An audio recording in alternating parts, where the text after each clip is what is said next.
Good morning, everyone. How are you doing? I have really great news. I did purchase my flight ticket, and so I have a round-trip flight ticket to Washington, D.C., and so I will be there in a week. We are now a week out. It's now Tuesday, and so it's a great thing. And so thank you to everyone who purchased the earrings, because that has been my vehicle, the seed money that got me to start doing this. And then also I had, a person who actually donated some money, and that's Mrs. G. And so thank you, Mrs. G, for the donation. I really appreciate it, because between those and, well, my April rent, that paid for the plane ticket. So a little bit still underwater as far as the funds are concerned, but that's all right. Again, I'm going to keep the earrings up for a little while, and these are the earrings that are in the ad. I've kept these because I don't think that, I think I'm just going to give these to the Cherokee Nation is what I'm going to do. But all of them pretty much look the same.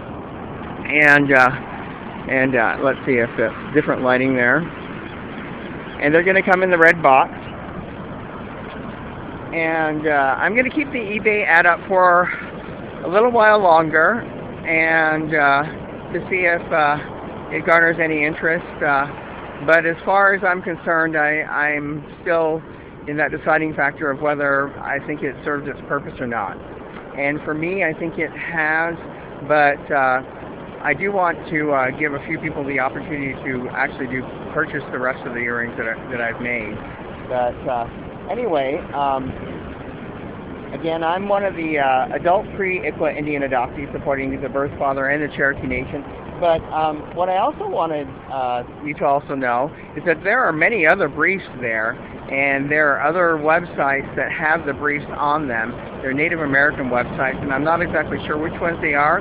If you do know what they are, please message me on my Facebook page, Adoptive Native American Affected by the Real ID Act of 2005. Again, that's the Facebook page, Adoptive Native Americans Affected by the Real ID Act of 2005. And but this one right here is us adult adoptees. Then there's one by the Seminole Tribe of Florida. And then here's another one that's by the brief of Professors in Support of Indian Law.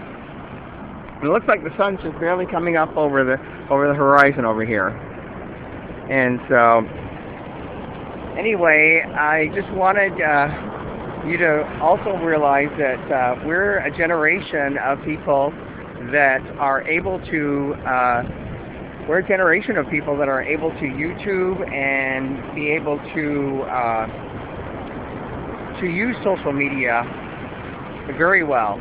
And there are other Native Americans that do use social media, and I've looked at their YouTube, and it's really gratifying to be able to learn culture via the internet. But also what we can do with this is we can use it as a vehicle to educate the entire populace of the world about who we are. Because as we know, textbooks really do not paint the best picture of us. And they do not mention the adoptees that were all adopted out. In my generation, between 25 and 35% of children were taken and were adopted out, fostered to adopt. And this was pre-Indian Child Welfare Act. I was adopted in 1971.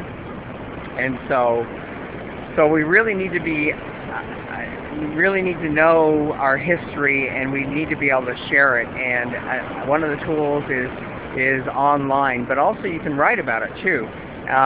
Some of us adult adoptees did write about it, and like I showed you earlier, we wrote the book called we wrote narratives called The Two Worlds, Lost Children of the Indian Adoption Project, and I'm right there. And so it is possible.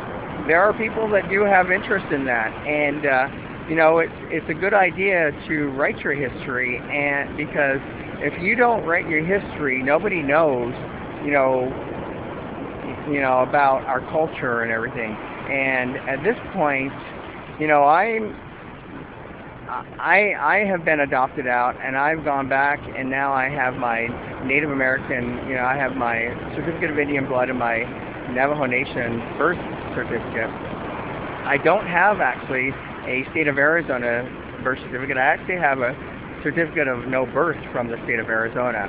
If you'll look on my notes on my website, on my Facebook page, Adoptive Native Americans Affected by the Real ID Act of 2005, you'll see that I actually have that documented there as well in the notes. So please visit that, and that's where I'll be posting these YouTube videos from, and that's where I'll be doing updates from, and I think you can message me on that particular page as well, and so please feel free to do that.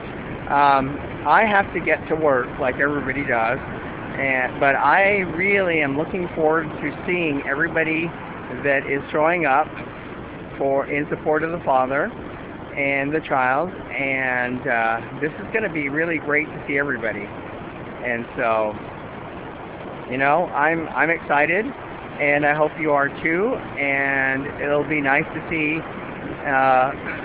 everything just come together. So thank you very much, and again, please visit my Facebook page, Adoptive Native Americans Affected by the Real ID Act of 2005. I'm going to be YouTubing while I'm in DC, and I haven't found my accommodations yet. Kara, one of the ladies who purchased my earrings, said that there are hostels and inexpensive accommodations, and I may actually do that.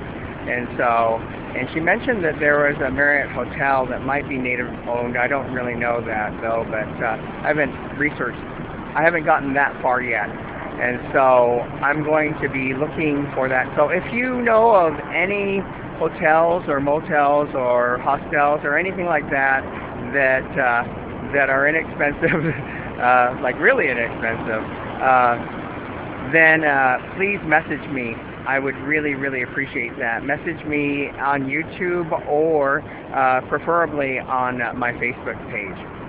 All right?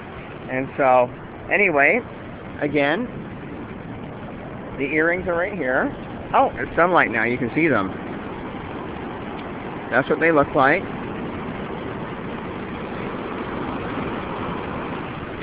And I'll see you in DC.